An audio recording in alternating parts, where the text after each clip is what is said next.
साड़ी और पान के अलावा बनारस के फूलों की खेती भी खूब होती है, जिसके लिए मौजूदा मौसम सबसे अच्छा माना जाता है। इस मौसम में फूल उगाने वाले किसान साल भर की कमाई कर लेते हैं, लेकिन कोरोना के चलते हुए लॉकडाउन में फूल खेतों में ही सूख गए हैं। खेतों में चैती गुलाब पूरे सबाब पर है, लेकिन ये महकता झूमता गुलाब भी प्रियंका को कोई खुशी नहीं दे रहा, क्योंकि रोजी रोटी देने वाला यह गुलाब कली से फूल बनकर खेतों में ही मुरझा रहे हैं और इसी के साथ गुलाब से होने वाली आय पूरी तरह से रुक गई है। हमारी इसी फूल से ही खर्च चलता था और परिवार का भरण पोषण होता था, और इस समय जो लॉकडाउन लगा है, महामारी जो फैली है, इसकी वजह से हम लोग न खा पा रहे हैं, न कुछ कर पा रहे हैं, न कहीं बाहर निकल पा रहे हैं। और सबसे बड़ी समस्या ये है कि फूल हमारा न मंदिर मस्जिद गिरजाघर कहीं नहीं चल पा रहा है, और न ही शादी ब्याह में ये अटेंड हो पा रहा है।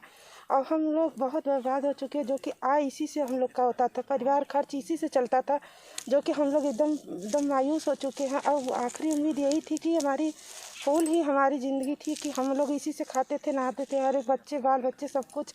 लेकिन अब सब कुछ अधूरा हो चुका है, एकदम ख़त्म हो चुका है। जो ये महामारी फैली कोरोना वायरस की वजह से हम लोग एकदम बर्बाद हो चुके हैं।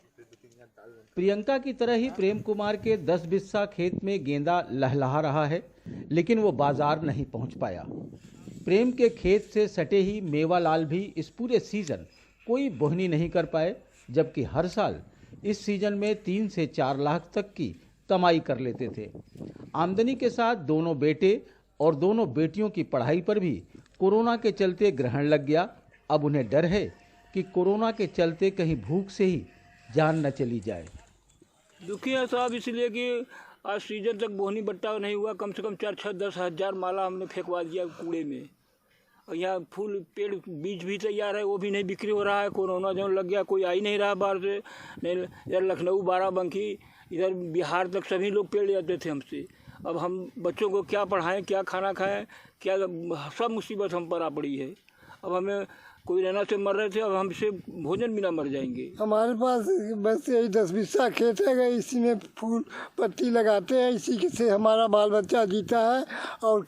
और साहूकारों से कर्जा लेकर इसमें दवा और न चीज हर दवा छोड़ते हैं, खाद बीज उनका पैसा भी नहीं हम दे पा रहे हैं, उनका तगादा आ रहा है। अब हम कह रहे हैं कि फूल बेच कर पैसा देंगे, कि फूल का खेती इतनी बर्बाद हो जाए से हमारे कौनो बस चलत नहीं। हम रात दिन हमारे बाल बच्चा भूखों मरत बान, कोई रहना की वजह से कोई काम मजदूरी भी नहीं कर सकत है।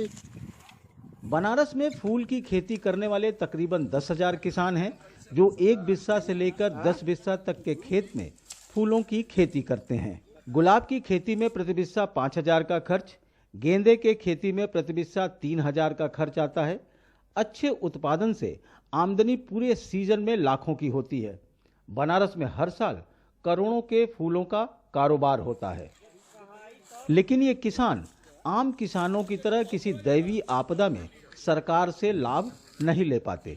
जब मंदिर नहीं चालू हैं या घर में पूजा पाठ है, या जैसे अभी नवरात्र का पूरा 9 दिन का समय बीता है, उनमें अब धार्मिक स्थल बंद ही हैं या घर भी लॉकडाउन है, तो लोगों की डिमांड भी बंद सी ही हो गई है। तो पूरा प्रभाव पड़ा है सब इन लोगों पे जो फूल उगाते हैं या उनकी सप्लाई करते हैं। तो निश्चित रूप से अभी तो फिलहाल हम इनको कोशिश कर रहे हैं कि जो हमारी 1,000 रुपये की प्रधानमंत्री गरीब कल्याण योजना है, उनसे हम लोग इसको जोड़ पाएँ।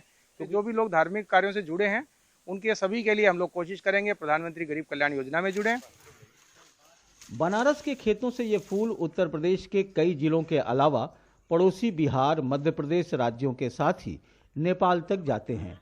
लेकिन इस सीजन में गुलाब के साथ साथ इसे उगाने वाले किसानों के चेहरे भी मुरझा गए हैं।